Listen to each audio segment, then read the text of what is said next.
Fala galerinha, se você chegou aqui no nosso canal é porque você está querendo ficar informado, você está querendo aprender mais sobre as ciências, sobre os conteúdos que caem nos vestibulares. Então você vai assistir um vídeo agora muito massa sobre algo muito importante para a sua prova. É isso mesmo. Então fica aí, assiste o nosso vídeo até o final e já já a gente tá junto de novo.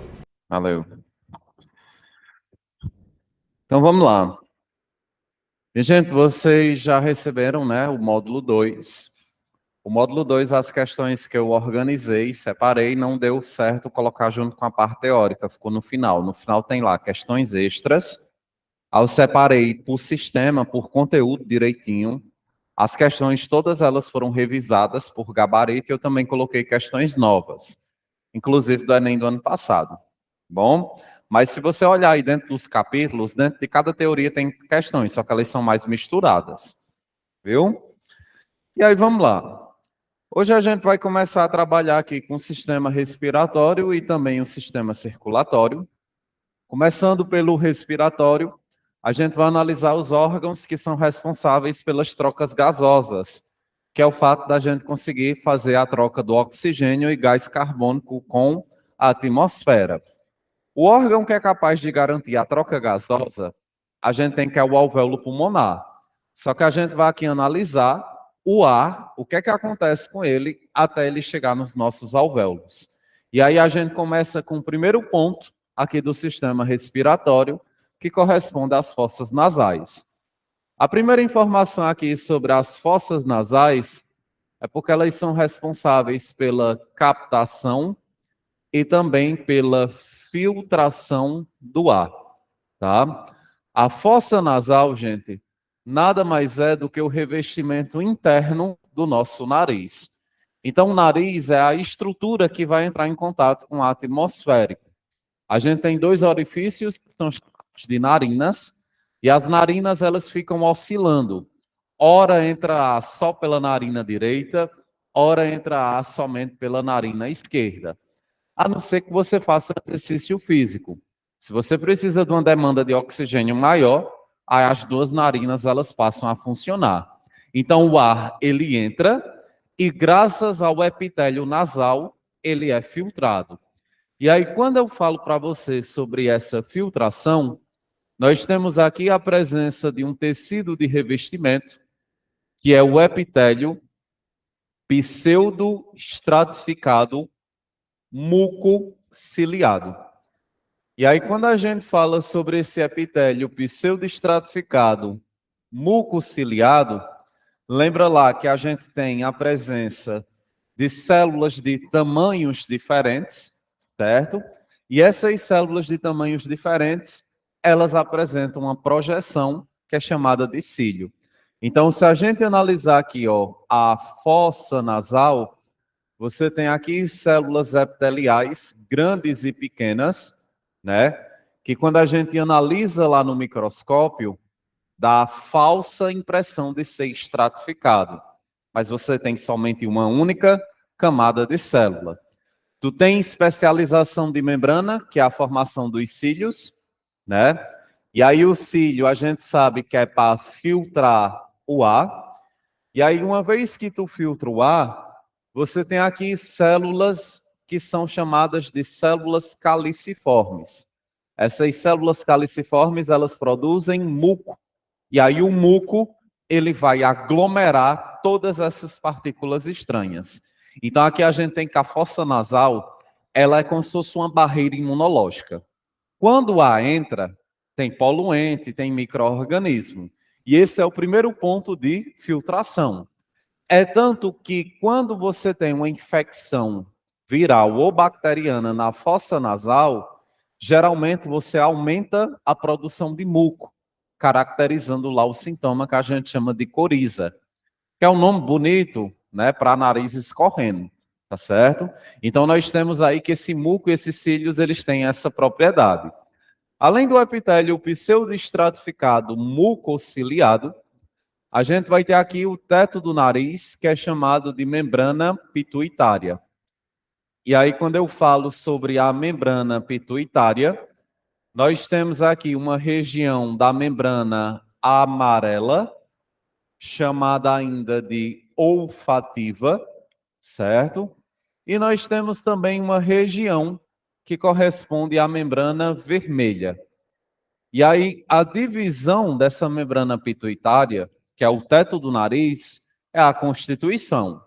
Na membrana chamada de amarela, a gente vai contar aqui com a presença dos quimiorreceptores. Ei, fica aqui comigo que eu tenho que conversar um negócio com você que é papo de mudança de vida. Essa história de mudança de vida parece jogo do tigrinho, essas coisas, né? Ei, falando sério agora, vê só. Eu tô aqui para vocês com um cronograma de estudos intensivo. Você que quer mandar bem no Enem e em todos os vestibulares do Brasil, esse cronograma é intensivo dos conteúdos mais recorrentes, por ordem de prioridade. É tanta coisa que eu tenho para te oferecer que eu até anotei aqui. Primeiro, são 22 semanas de estudo, 22 semanas intensivas de estudo de todas as matérias, falando dos conteúdos mais recorrentes para a prova. Ah, professor, só isso? Só um cronograma? Encontro na internet, em qualquer site. Ei, não é só isso não, vê só. Eu vou também te fornecer uma aula de mentalidade do aprovado com um especialista em aprovações, um professor que é especialista em aprovações, para te falar sobre como deve ser o mindset, como deve ser a mentalidade daquele aluno que em breve será um aprovado. Além disso, fórmulas de física para o Enem, as fórmulas que você tem que ir sabendo para a prova do Enem, para você gabaritar a prova de física, tá bom? Também estratégias de prova, o que fazer ali na hora da prova, se resolve as mais difíceis, as mais fáceis, tudo isso com um professor especialista para te passar todas as estratégias de prova, estratégias matadoras para você gabaritar as suas provas aí. O professor não acaba mais não, calma que tem mais coisa. Técnicas de estudo eficiente, o que você precisa para otimizar o tempo. A gente sabe que tempo vale ouro, então técnicas de estudo eficiente para que você consiga aprender a maior quantidade de conteúdos em menos tempo, tá certo? E para fechar tudo com chave de ouro, um método de revisão, como as revisões precisam ser feitas, beleza? Ei, professor, acabou? Claro que não. Os 50 primeiros compradores de tudo isso que eu te falei, que tem um preço irrisório, os 50 primeiros compradores vão concorrer a um mega aulão para revisão da UniFSM ou da Unifip. Então não fica de fora, garante sua vaga, são vagas limitadas, a gente tem que ter uma quantidade máxima para poder fornecer tudo isso de forma excelente para os alunos, beleza? E os 50 primeiros vão estar concorrendo a um aulão para Santa Maria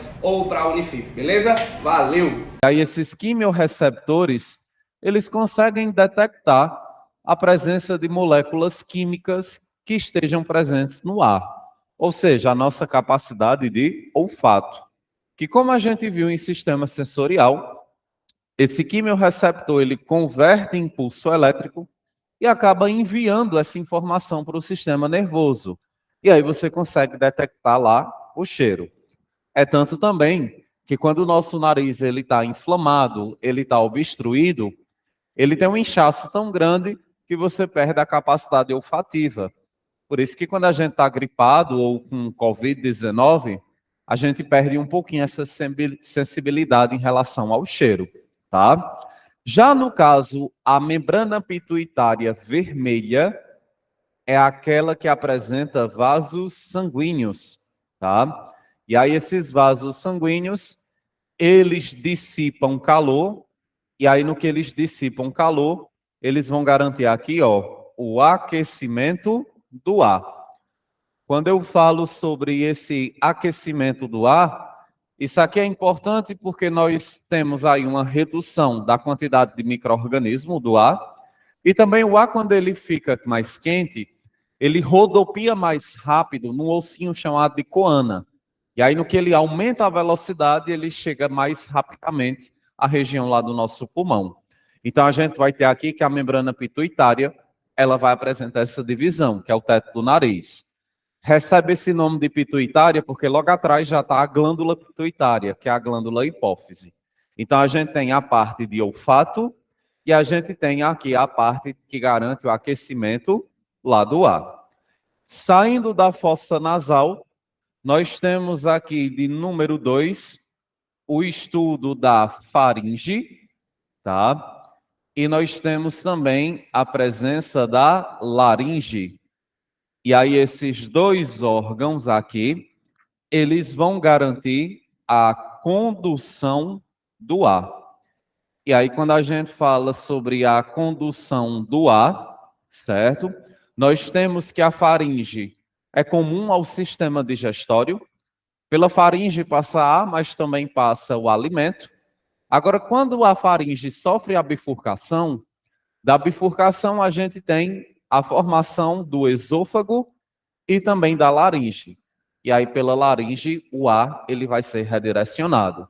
E aí, nesse caso, quando a gente olha para a laringe, nós temos aqui que a abertura ela é chamada de glote, tá? Então, aqui, ó, a glote nada mais é do que a abertura da laringe, tá?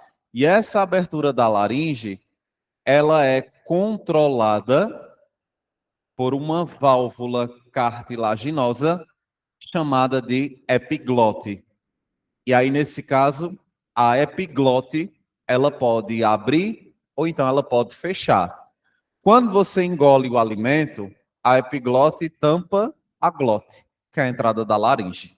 Então, o ar, ele não é conduzido para o pulmão, porque o alimento ele está passando naquele momento.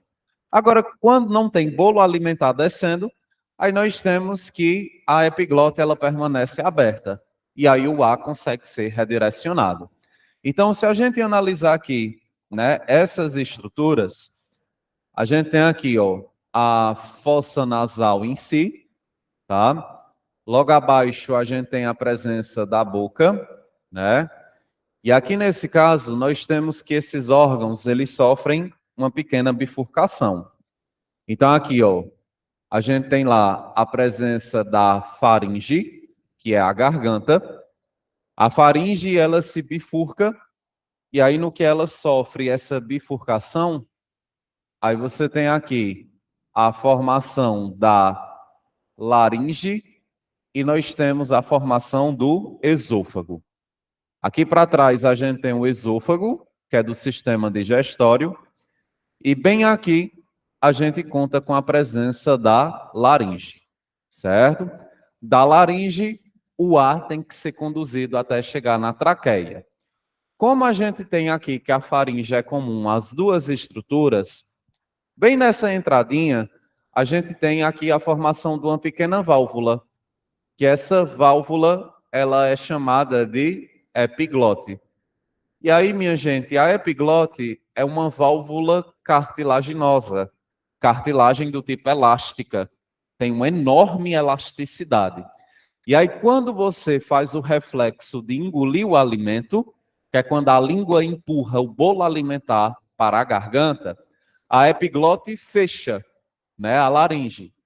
E aí você fica alguns minutinhos sem respirar. Alguns minutos não, né? Pelo amor de Deus, alguns segundos sem respirar. Só que é uma coisa tão rápida que você acaba não sentindo. Aí o alimento vai para o esôfago, certo? Agora, quando não tem alimento passando, aí você tem que a epiglote ela permanece aberta. Aí o ar ele é direcionado para a laringe. Existe um tempo para a gente fazer esse reflexo. É o tempo que leva da língua empurrar o bolo alimentar para a garganta, é o tempo suficiente para o reflexo acontecer. Agora também, se você comer igual um desesperado, pode acontecer dessa válvula não fazer o movimento a tempo. E aí, se ela permanecer aberta, às vezes o alimento vem parar na laringe, que vai garantir o famoso engasgo. E aí, quando você engasga, você tem que torcer para ter alguém perto, para dar aquele murrão bem seguro no pulmão, né, para você conseguir desengasgar, para você conseguir desobstruir. Além dessas estruturas, bem aqui em cima na faringe, né, a gente tem a presença da amígdala, certo? As amígdalas são estruturas linfóides, tá? Elas produzem células de defesa do tipo linfócito. Também serve para reduzir a carga microbiana aí do ar, certo? Por fim, aqui na nossa laringe, a gente encontra um tecido, certo? Que é um tecido conjuntivo do tipo elástico, que corresponde às cordas vocais. E aí, quando o ar sai do pulmão e passa pela corda vocal, a gente tem a geração de sons. Quando o som chega na boca, através do movimento da língua, dos lábios e dos dentes, a gente tem a fonação, que é a capacidade de formar as sílabas, tá? Então, a capacidade de comunicação também está associada aí ao nosso sistema respiratório. Saindo aí de faringe e laringe, nós temos aqui, de número 3, o estudo da traqueia, tá? Além da traqueia, nós temos os brônquios, certo? E também a gente tem aqui a presença dos bronquíolos. Então, vamos aqui para a gente analisar essas 3 estruturas. Traqueia, brônquio e bronquíolo, a gente vai ter aqui que são órgãos responsáveis pela condução e também nós temos a filtração do ar. Então, veja bem, o ar, ele é filtrado na fossa nasal, mas ele é filtrado novamente na traqueia, no brônquio e nos bronquíolos. Isso é um mecanismo para você tentar, né, fazer com que o ar chegue o mais limpo possível lá dentro do seu pulmão. E aí, nesse caso, como você tem função de filtração do ar, revestindo por dentro traqueia, brônquio e bronquíolo, a gente encontra o epitélio pseudo-estratificado, certo? Esse epitélio pseudo-estratificado, ele também é do tipo mucociliado. Então, lembra lá que é o revestimento que tem cílio para filtrar o ar, e é o revestimento que tem as células caliciformes, que são aquelas glândulas unicelulares que atuam produzindo a mucina, que é o material que produz lá o muco. Então, por dentro, você tem essa estrutura. Então, pegando aqui, né, o órgão que corresponde à nossa traqueia, a traqueia é a continuação aqui, né, da nossa laringe, tá? E aí a traqueia, ela tem um ponto de bifurcação. Esse ponto de bifurcação é chamado de carina. E aí da traqueia você ramifica em brônquios. Dos brônquios, a gente tem pequenas ramificações que são denominadas de bronquíolos. Então tá aqui, ó. A gente tem a presença dos bronquíolos, certo? E aí os brônquios, eles já penetram aqui na região que corresponde ao pulmão, certo? Então tá aqui, ó.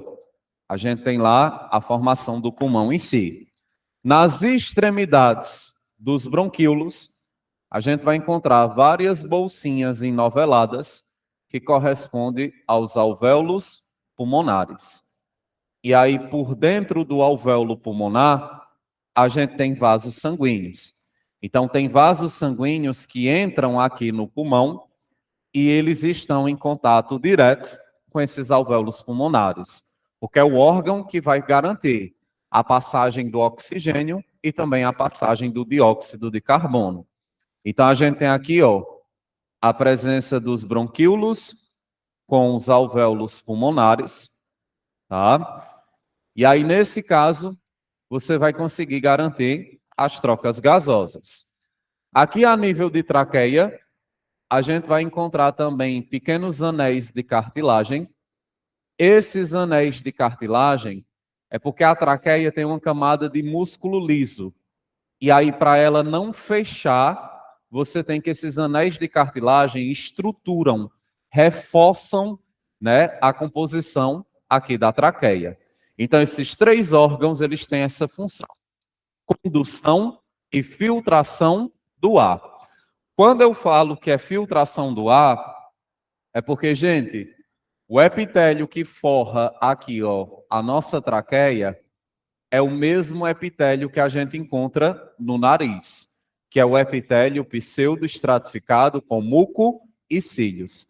Então, é por isso que você consegue garantir essa filtração. É tanto que quando a gente pega qualquer infecção, além das alterações nasais, você pode também alterar, tá, as células que formam aqui a nossa traqueia. Se você pegar, por exemplo, a bactéria da pneumonia, essa bactéria induz um aumento da produção de muco. E aí você produz tanto muco que você pode entupir a passagem do ar. Casos graves de pneumonia, o indivíduo tem que fazer a drenagem desses órgãos para remover o excesso desse muco, tá certo? Então aqui a gente vai ter, né, que essa atividade ciliar e essas glândulas atuam aí nesse órgão. Existe, né, um conceito que até hoje não se sabe se é 100% verdadeiro, sobre a ingestão de alimentos frios aumentar a chance da gente adoecer. Alguns estudos mostram que quando você faz a ingestão de alimentos muito gelados, como o esôfago está por trás da traqueia, esses cílios eles ficam imóveis por alguns segundos. E a partir dessa imobilidade, às vezes é o tempo suficiente dos vírus e bactérias que entraram junto com ar infectar as células nasais, certo? Mas eu já vi também alguns estudos que mostram que isso não é 100% verdade. Depende muito da composição das células de cada indivíduo, né? Mas a mãe da gente adora falar essas coisas, né? Tomar sorvete adoece. Isso é para ela não comprar o sorvete, né? E aí você vai ter que é uma alteração momentânea. E ao meu ver, assim, precisa de muito estudo para a gente chegar nessa conclusão, se de fato afeta isso aí. Agora, se tem um mecanismo que afeta isso, é o indivíduo que faz o uso do cigarro. Quando a gente analisa lá a composição do cigarro, a gente encontra mais de 80 substâncias tóxicas que liberam radicais livres. Dentre elas, a principal é o alcatrão. Essas substâncias, que é o radical livre em si, roubam os elétrons do material genético. E como a gente sabe que tecido epitelial se renova bastante, você pode favorecer uma troca de tecido epitelial aqui nessa região. Essa troca de tecido epitelial, aqui que a gente pode ter, é chamado de metaplasia, tá? A metaplasia nada mais é do que a troca de epitélios, certo? E essa troca de epitélios ocorre em fumantes crônicos, certo? E aí o fumante crônico é aquele indivíduo que já faz o uso do cigarro já há muitos anos, né? Há muito tempo. E aí, à medida que você tem aqui o processo de metaplasia, você tem que as substâncias do cigarro, elas agridem tanto as células desse epitélio, que quando esse epitélio, após essa constante, né, alteração, ele vai se renovar, ao invés de tu formar um epitélio pseudoestratificado, tu forma um epitélio estratificado pavimentoso, que é o mesmo tipo de epitélio que a gente encontra na nossa pele, que é o epitélio mais resistente. E aí, uma vez que o indivíduo ele forma esse tipo de epitélio estratificado pavimentoso, nós temos aqui que esse epitélio ele não tem cílios. Se ele não tem cílio, não tem infiltração do ar, então o indivíduo ele fica mais propenso a desenvolver distúrbios respiratórios, tá? E nós temos aqui também que esse epitélio, ele não produz muco. Se ele não produz muco, ele não aglomera partículas e ele vai ter um ressecamento de todas as vias aéreas.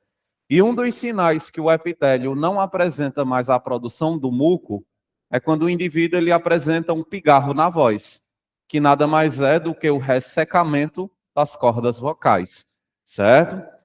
Dá aquela tia, a família tem aquela tia, aquele tio que fuma a vida toda, que dá aquela risada bem seca, né? Aquela risada que parece um boneco de filme de terror. Se na sua família ainda não tem, possa ser você daqui a uns anos, né? Então, o pigarro, gente, nada mais é do que a carência do muco das vias aéreas. Então, uma pessoa que passa por uma alteração dessa, ela tem uma facilidade muito maior de desenvolver qualquer tipo de infecção respiratória. Agora, o bacana da metaplasia é porque a metaplasia, gente, ela é reversível, né? Se o indivíduo parar de fazer o uso do cigarro, né, é só uma questão de pouco tempo para o epitélio se renovar. E aí o epitélio ele volta a ser o pseudoestratificado. Existe muito registros de pulmões, de traqueia, brônquios que se renovam completamente. É quando o indivíduo ele para de agredir o epitélio de revestimento. Agora, se já aconteceu a metaplasia, e mesmo assim a pessoa continuar fazendo uso, né, da substância, nós temos aqui que a metaplasia, ela pode evoluir para uma neoplasia. E aí, se ela pode gerar uma neoplasia, neoplasia já é a formação de tumor. E aí, se tiver a formação de tumor, para resolver somente a quimioterapia. Como é um órgão muito interno, não dá para fazer cirurgia de remoção. Somente o tratamento quimioterápico é capaz de garantir a remoção dos tumores que são formados aqui nessas células. É tanto que câncer de sistema respiratório, mais de 90% dos casos é em indivíduos que fazem uso do cigarro a longo prazo, tá certo? Então a gente vai ter aí, né, que esses órgãos eles são afetados. Saindo aí desses órgãos, nós temos aqui o quarto e último órgão, que corresponde aos pulmões, tá? Quando a gente fala aqui sobre os pulmões, né, nós temos aqui a presença de órgãos. Esses órgãos, eles são flexíveis, né? E eles também são esponjosos, tá? E eles apresentam aqui, gente, capacidade de alteração de volume. E aí, quando a gente fala sobre a capacidade de alteração de volume, é porque é através do pulmão que você consegue realizar os movimentos respiratórios. Inspiração, que é quando o ar entra, e expiração, que é quando o ar sai. É por isso que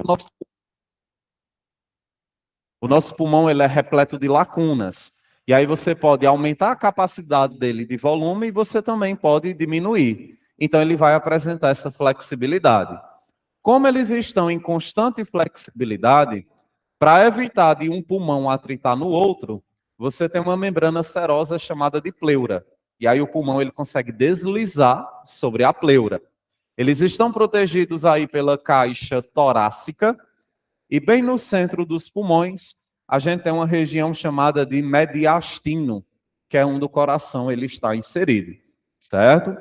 Agora, além dessa anatomia do pulmão, o que vai nos interessar do pulmão mesmo são os alvéolos pulmonares, que são essas bolsas que a gente encontra na ponta dos bronquíolos. Porque o alvéolo pulmonar é ele que está em contato com os capilares do pulmão. E aí é através dele que nós temos as trocas gasosas. Então, aqui ainda falando sobre os pulmões, né? A gente tem o estudo dos alvéolos pulmonares, tá? E aí, quando eu falo para você sobre os alvéolos pulmonares, nós temos aqui a presença de bolsas enoveladas, tá? Essas bolsas enoveladas, elas servem aqui para garantir, tá, as trocas gasosas. E aí, quando a gente fala sobre trocas gasosas, essas trocas gasosas podem ser chamadas também simplesmente de hematose, certo? Então, é a nossa capacidade de fazer a passagem de oxigênio e gás carbônico entre meio externo e o nosso próprio sangue. E aí a gente vai dar esse termo, que é o termo mais correto, né, chamado de hematócrito. Para você ter uma ideia, os alvéolos pulmonares, eles são tão enovelados que se a gente pegasse todos os alvéolos e esticasse, você tinha uma superfície de contato em torno de 1,6 km. Só que tudo isso fica compactado dentro do pulmão. Então você tem uma excelente superfície respiratória. Mas existem vertebrados que não têm alvéolos pulmonares. É o caso lá do sapo. Quando a gente pega um pulmão de sapo, ele é praticamente liso. E aí é por isso que o pulmão sozinho não dá de conta da demanda de oxigênio. É por isso também que os anfíbios, eles realizam respiração cutânea. Então a pele serve para complementar a pequena superfície respiratória do pulmão. Agora, quando o alvéolo está presente, a história é diferente. O alvéolo tem uma superfície ampla. E aí essas trocas gasosas, elas vão acontecer por simples difusão, tá? Então nós temos aqui, né, que as trocas gasosas, ou chamado ainda de hematose, né, ocorre pela passagem dos gases, certo? Então tá aqui, ó. Nós temos a passagem dos gases respiratórios, certo? Essa passagem dos gases é por difusão simples, certo? Minha gente, quando eu falo que é por difusão, é porque a substância sai do meio mais concentrado para o menos concentrado. E aí é simples porque oxigênio e gás carbônico são substâncias apolares. Como é uma substância apolar, atravessa diretamente a bicamada fosfolipídica. E aí o gás atravessa a célula do alvéolo, atravessa a célula do capilar. E aí, a partir da difusão, as trocas gasosas acontecem. Agora, muita atenção. Como o soluto aqui é um gás, concentração de gás a gente chama de pressão. Então, no estudo da membrana que a gente fala que uma substância sai do meio hipertônico para o hipotônico, quando a substância é o gás, você vai dizer que o gás sai de onde a pressão está maior para onde a pressão está menor. Então, eu posso afirmar aqui que a passagem dos gases por difusão simples ocorre devido à diferença de pressão parcial, certo? E aí, se você tem uma diferença de pressão parcial, você consegue garantir a passagem dessas substâncias. Então, vamos aqui para a gente analisar como, de fato, as trocas metabólicas elas vão acontecer. Então, tu tem lá a presença do alvéolo pulmonar, tá? Vou representar aqui um único alvéolo, certo? Então, nós temos a célula que forma o alvéolo em si, tá?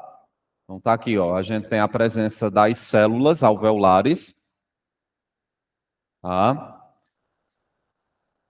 Então, tá aqui, ó, a divisão das células.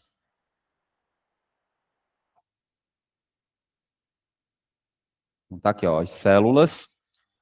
O nosso alvéolo, ele é um epitélio do tipo simples, é somente uma única camada de célula.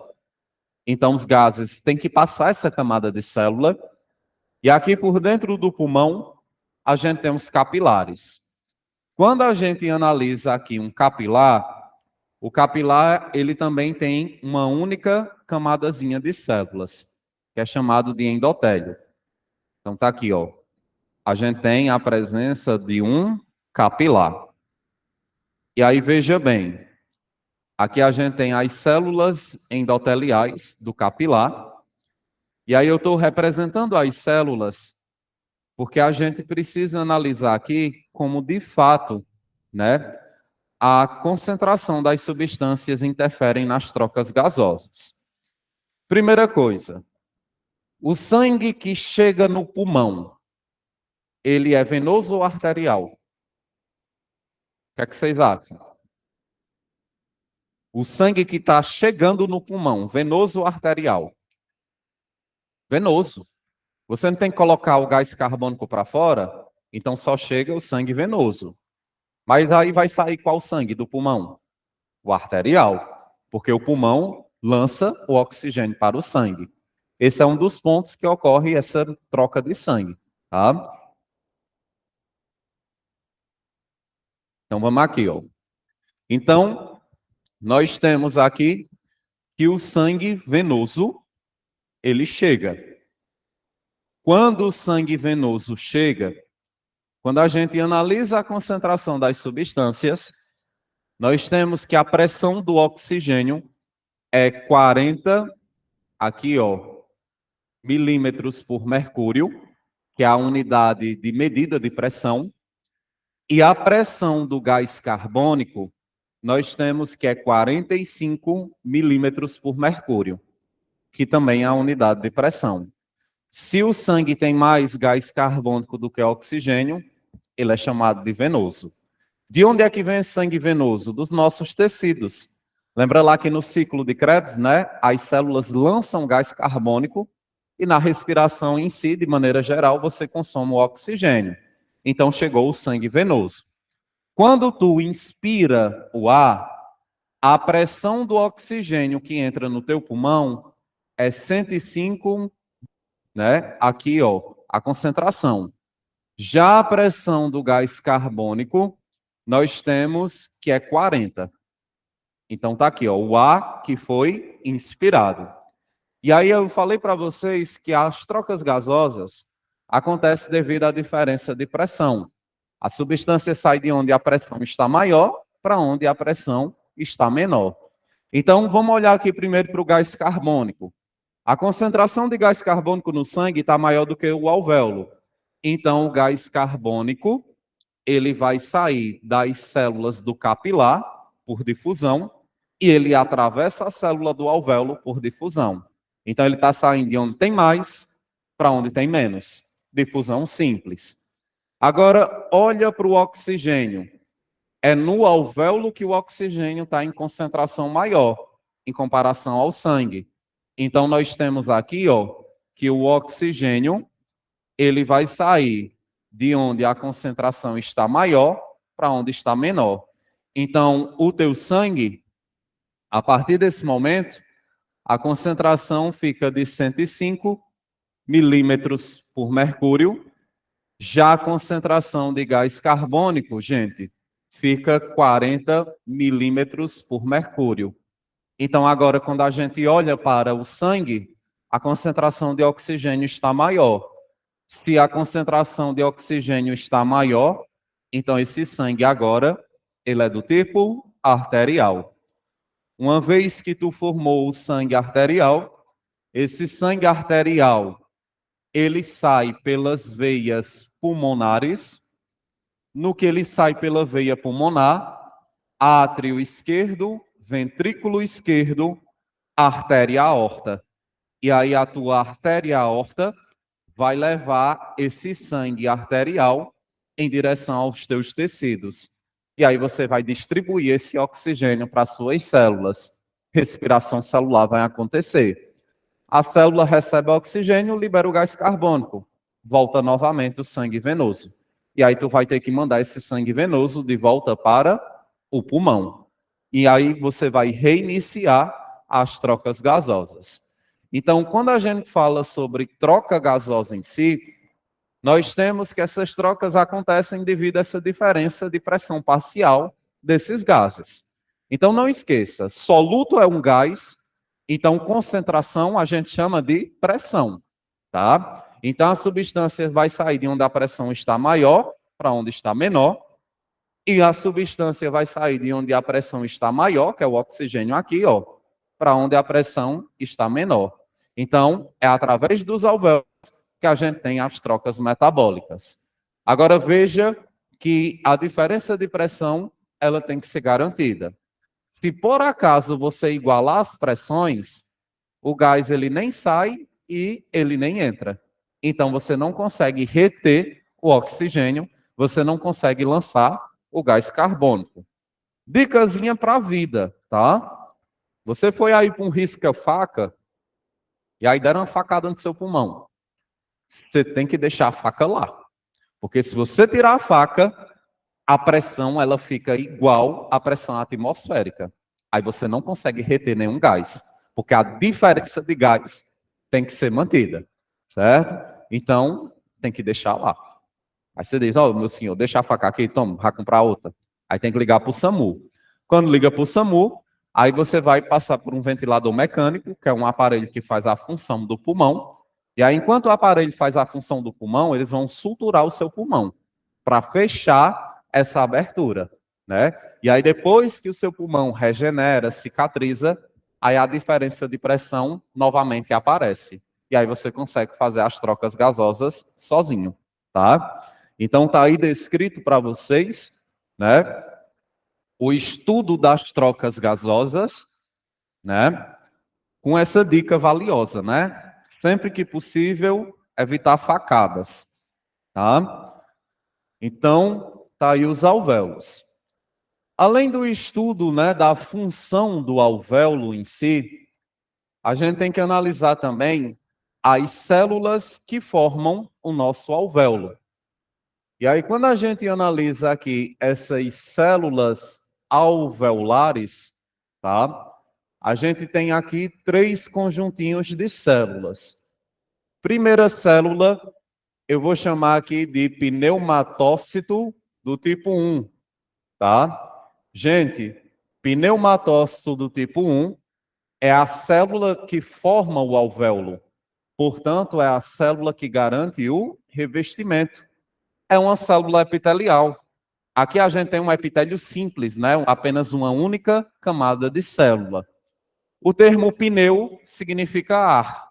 E aí, nesse caso, faz referência às células desse órgão. Agora, além do pneumatócito do tipo 1, nós temos aqui o estudo do pneumatócito do tipo 2. E aí, o pneumatócito do tipo 2, nós temos aqui que ele vai garantir a síntese de um líquido, tá? Que é chamado aqui, ó, de líquido surfactante, tá? Esse líquido surfactante é um líquido que mantém os alvéolos abertos, certo? Portanto, nós temos que o líquido evita o colabamento alveolar, certo? Então, o teu alvéolo, ele fica aberto, ele fica poroso, bem permeável, graças à presença dessa substância, tá? Então, essa substância, que ela é de natureza lipídica, elas servem para manter essas células abertas. Porque quanto mais distendida está a célula, maior é a superfície de membrana para as trocas metabólicas. A gente passa a produzir líquido surfactante no nosso primeiro contato com o ar atmosférico, que é durante o nosso nascimento. Enquanto você estava se desenvolvendo, né, na vida mansa, você tem que o oxigênio que chegava no seu corpo era pelo cordão umbilical. Depois que você nasceu, o ar ele entra pela primeira vez no sistema respiratório. A expansão que o ar gera nos alvéolos pulmonares é o suficiente para estimular o pneumatócito do tipo 2 a produzir o surfactante. E aí você tem que o alvéolo ele se abre completamente, garantindo as trocas metabólicas. Agora tem algumas crianças que não produzem imediatamente, né, o pneumatócito do tipo 2. E aí os alvéolos permanecem fechados. É quando a criança começa a ficar cianótica. A concentração de gás carbônico se acumula e as extremidades com a criança, você tem que fazer algum mecanismo que aumente o nível de adrenalina, porque a adrenalina, ela também estimula o pneumatócito do tipo 2. Então, aquela tapinha que o médico dá na criança é para o pneumatócito do tipo 2, ele começar a ser estimulado. E aí você produzir aí o líquido surfactante para conseguir respirar sozinho. Caso mesmo com tapinha não dê jeito, aí tem que ser injetado diretamente no pulmão da criança líquido surfactante de porco. Porque o líquido dos suínos, ele é praticamente a mesma composição molecular da espécie humana. Aí não tem risco. E aí, nesse caso, esse líquido, né, temporário, é enquanto o pneumatócito do tipo 2, de fato, ele é estimulado, tá? Além dos pneumatócitos, nós temos aqui a presença dos macrófagos. E aí, quando a gente fala sobre os macrófagos, são chamados aqui de macrófago alveolar, tá? E aí você tem que a função deles é garantir a defesa por fagocitose. Esses macrófagos, eles são originados a partir dos monócitos lá do sangue. E aí lembra que o monócito faz diapedese, né? Para cada tecido ou órgão que ele migra, ele passa a pertencer àquele tecido. Então, mesmo com toda a filtração do ar que a gente faz de fazer, algumas bactérias acabam chegando no pulmão. Aí os macrófagos, eles são responsáveis por degradar, né, aí esses seres vivos, certo? Então, aqui a gente tem, né, a defesa do alvéolo. Além da gente analisar aqui a defesa do alvéolo, a gente tem que verificar os movimentos respiratórios. E aí, o movimento respiratório é a capacidade que a gente tem de alterar o volume do nosso pulmão. E aí nós temos dois movimentos. A gente tem aqui o processo de inspiração e nós temos o processo de expiração.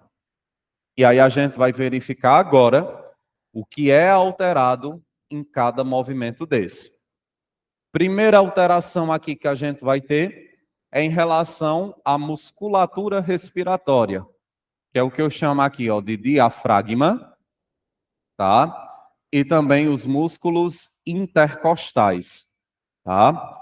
A musculatura intercostal é a nossa musculatura dorsal, tá? Então, a musculatura do dorso, das costas, elas interferem no volume do nosso pulmão. Quando é para você inspirar o ar, o volume do pulmão tem que aumentar. Diafragma contrai, ele desce. No que ele desce, não vai sobrar mais espaço nessa região, aí o teu pulmão é capaz de se expandir.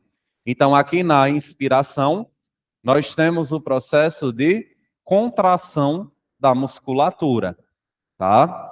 Já no caso, quando a gente fala sobre relaxamento, né? No relaxamento, o diafragma sobe.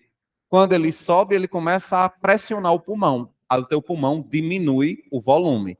E aí o ar que está dentro dele sai. Então aqui a gente vai ter que a expiração conta com a presença do relaxamento em si. Tá? Ou a gente tem que analisar é o que acontece com a nossa caixa torácica. A nossa caixa torácica é a parte do esqueleto que protege os pulmões. É o que a gente chama de costela. E aí, para você aumentar o volume do pulmão, a caixa torácica, ela se expande. Então, fica mais espaço para o pulmão fazer um movimento. Então, aqui a gente tem que, na inspiração, ocorre a expansão, tá?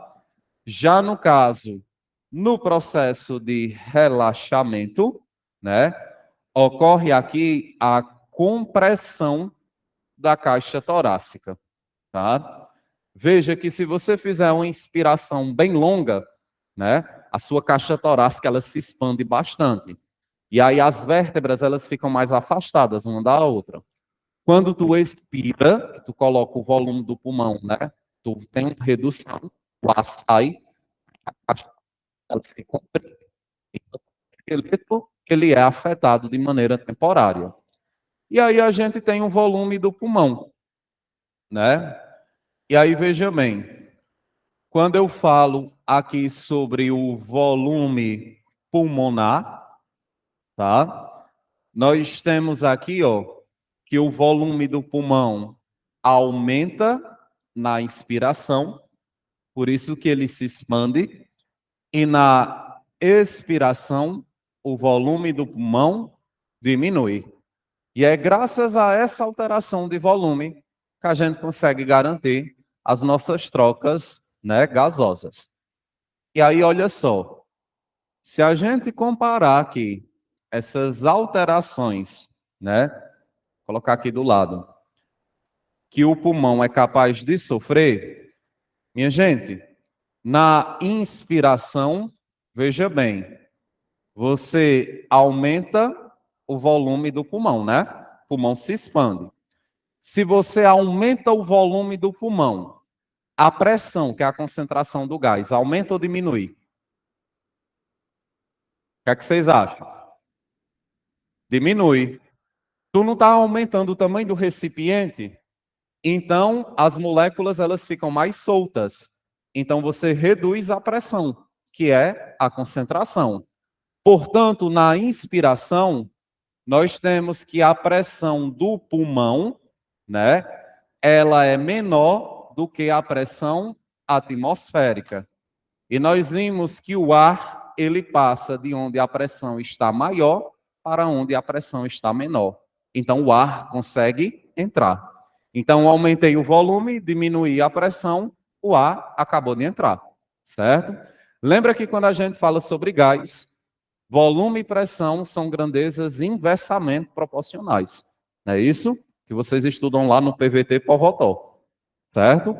Agora, no processo de expiração, aí você tem aqui a redução do tamanho do pulmão. Então, se você diminui o volume, as moléculas dos gases não vão ficar mais concentradas, então elas começam a colidir uma com a outra. Então, você tem o aumento da pressão. Então, aqui nessa situação, a pressão do seu pulmão é maior do que a pressão atmosférica. E o ar sai de onde a pressão está maior para onde a pressão está menor. Então, você consegue expirar o ar. Então, o teu pulmão tem que ter essa flexibilidade para você garantir a diferença de volume. Porque quando tu garante a diferença de volume, tu garante a diferença de pressão, que é o que faz o ar transitar do nosso organismo para o meio externo, certo? E aí a gente volta para o risca-faca, né? A facada lá no pulmão iguala as pressões. Então não tem como você ter a transição, a passagem dos gases respiratórios, certo? Então está aí descrito, né? Os movimentos respiratórios. Além da gente ter os movimentos respiratórios, que são garantidos aí nesse caso, né? Por essa diferença de volume do pulmão, que garante diferença de pressão, a gente vai analisar agora como os gases eles são transportados no nosso corpo. Então aqui o nosso último ponto do sistema respiratório é em relação ao transporte de gases, né, respiratórios. E aí, quando eu falo aqui para você sobre o transporte de gases, né, primeiro gás aqui que a gente vai analisar corresponde ao oxigênio. Quando a gente fala sobre o oxigênio, aqui é o gás oxigênio, o oxigênio atmosférico. E aí, nesse caso, a gente tem duas formas de transportar esse gás. Nós temos aqui que cerca de 3% do oxigênio é transportado dissolvido no plasma sanguíneo, tá? Lembra lá que sangue é dividido em plasma e elementos figurados. Plasma é a parte líquida. Então a gente tem essa porcentagem que é dissolvida no próprio plasma, certo? Agora a maior porcentagem, que é em torno aqui de 97%, né? A gente vai ter que é transportado na hemoglobina. E aí, quando eu falo sobre a hemoglobina, nós temos que aqui é dentro das nossas hemácias. Por isso que a gente viu que a função de hemácia é transportar os gases respiratórios. Porque é dentro da hemácia que a gente encontra a proteína hemoglobina.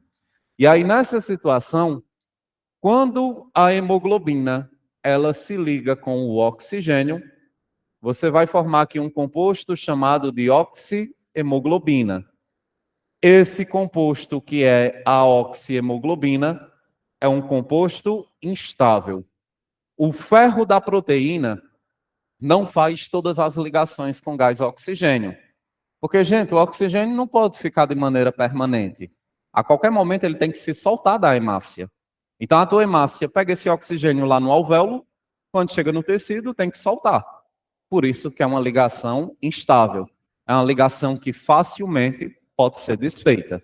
Então essa é a nossa principal forma de transportar o oxigênio.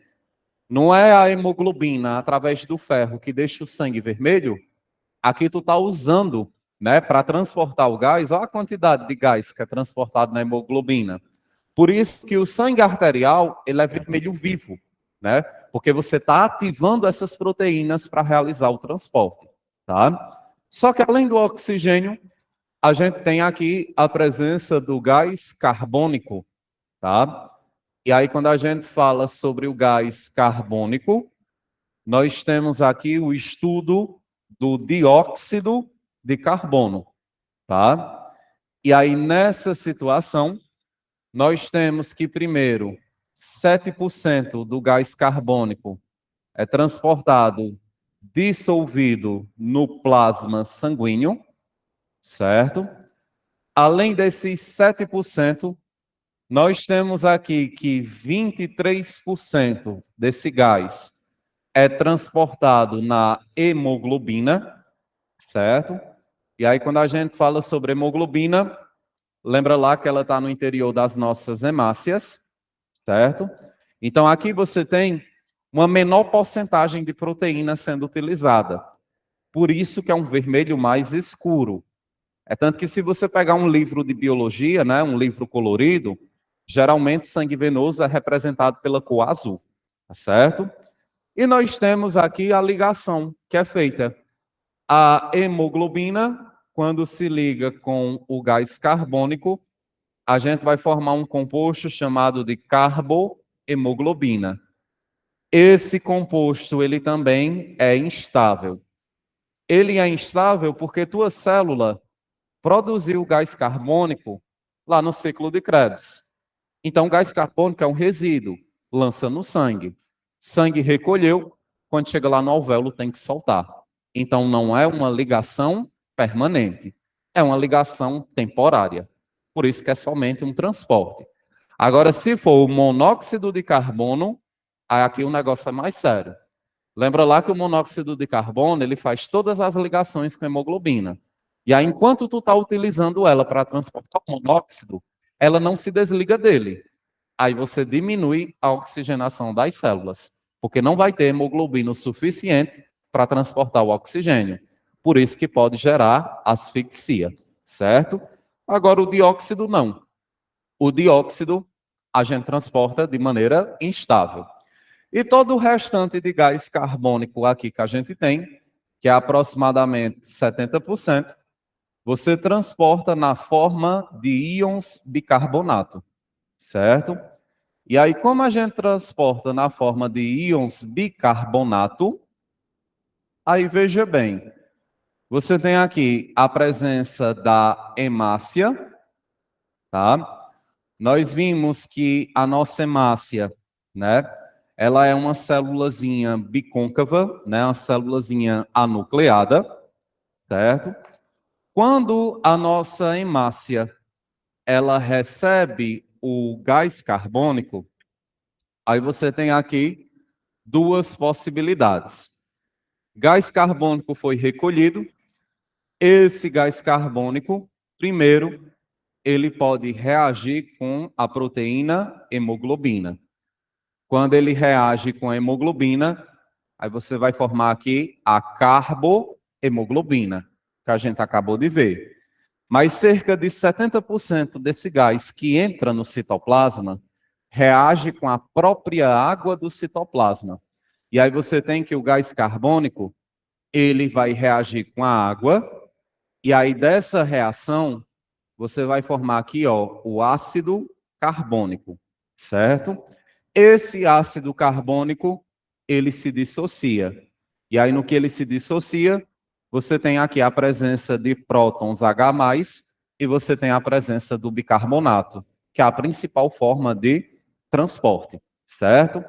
Essa reação, ela pode acontecer nesse sentido, mas quando chega lá no pulmão, tu não tem que soltar o gás carbônico, então você tem também a reação contrária, tá? Você pode formar o ácido carbônico para depois dissociar o gás carbônico e a água. Como são reações que acontecem dentro da hemácia, nós temos aqui que essa reação em si, ela é catalisada por uma enzima chamada de anidrase carbônica, tá?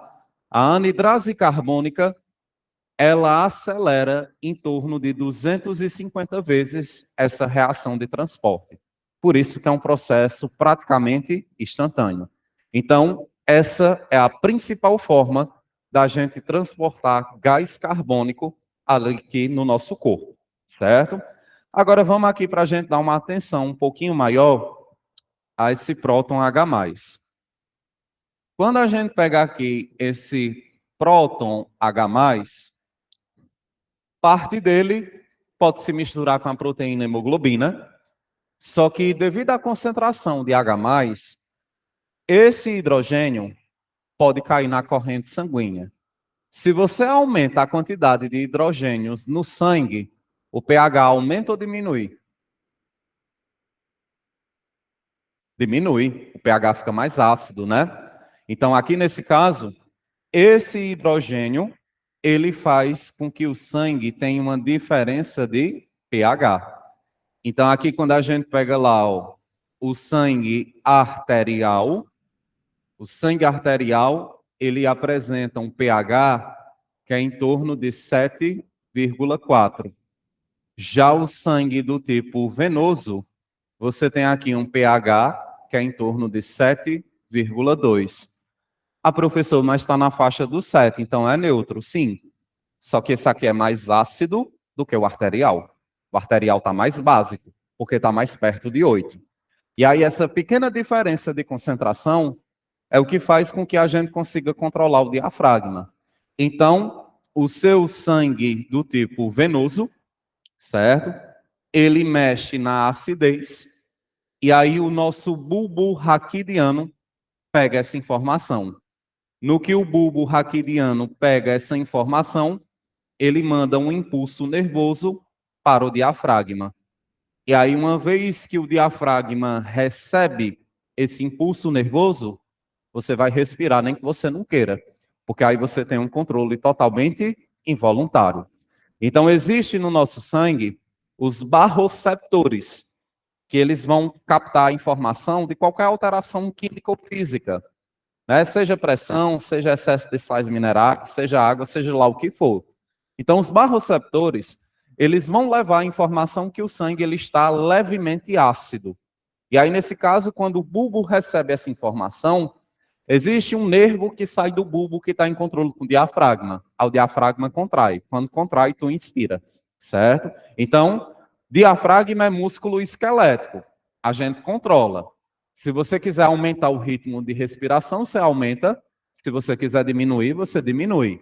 Mas você controla até um certo limite. Porque quando o pH fica ácido, o bulbo, ele manda um impulso. Por isso que, se a gente tampar a respiração, chega uma hora que a gente acaba cedendo, porque o diafragma, ele vai contrair. E aí o movimento respiratório, ele acontece, certo? É tanto que, em situações de afogamento, né, você vai ter que o indivíduo, ele segura a respiração, só que chega uma hora que o sangue venoso, ele está com a concentração tão grande, que o bulbo manda um impulso. E aí, no que o diafragma contrai, ao invés de entrar ar, acaba entrando água. Aí você vai lá e salva a pessoa do afogamento, você tem que fazer a respiração boca a boca, né? A respiração boca a boca, você lança para a pessoa gás carbônico. E isso serve para você estimular o bulbo dela, aumentando ainda a concentração de gás carbônico no sangue, tá? A mesma situação pode acontecer em situações de pânico. Quando a pessoa está na situação de pânico, é muito comum ter parada cardiorrespiratória. E aí tem aquela respiração no saco. O gás carbônico que tu lança, volta. E aí no que ele volta, tu está sempre estimulando o bulbo, para você não ter a parada respiratória. Porque a adrenalina pode causar a parada respiratória. Então é para evitar esse tipo de situação, tá? Então está aí descrito para vocês o estudo do sistema respiratório, ok? Alguma dúvida até aqui? Tranquilo? Estão liberados para o intervalo.